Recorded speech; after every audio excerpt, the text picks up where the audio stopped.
suplayan ang iyong pangangailangan. Amen. And God will restore. If your life is falling apart, God can restore it.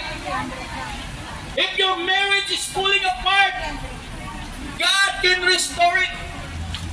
And God will establish His purpose, His plan for your life.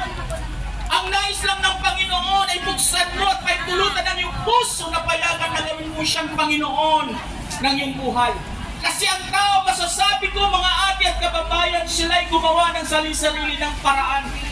Na ang sabi ng Biblia, ang tao ay lumihis sa kalooban ng Diyos dahil sa kasalanan. At dahilan para ang Diyos ay hindi makinig sa ating mga kahilingan. Ngunit ang sabi ng Biblia, ang tanging paraan para mabuksan muli ang pakinig ng Diyos ay kailangan mong pagsisihan ng iyong kasalanan. Sinasabi ko po mga kaibigan, mga ate, ang tao ay nagkasala. Nobody's perfect. Ang sabi ng Bible, lahat nagkasala at hindi nakaabot sa pamantayan ng Diyos. At masasabi ko ngayong hapon,